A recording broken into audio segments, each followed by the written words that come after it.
கர்த்தர் என் மேய்ப்பராய் இருக்கிறார், நான் தாழ்ச்சி அடையேன்.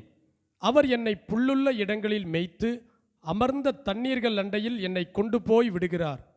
அவர் என் ஆத்துமாவை தேற்றி தம்முடைய நாமத்தின் நிமித்தம் என்னை நீதியின் பாதைகளில் நடத்துகிறார். நான் மரண இருளின் பள்ளத்தாக்கிலே நடந்தாலும் பொல்லாப்புக்கு பயப்படேன். தேவரீர் என்னோடே கூட இருக்கிறீர்.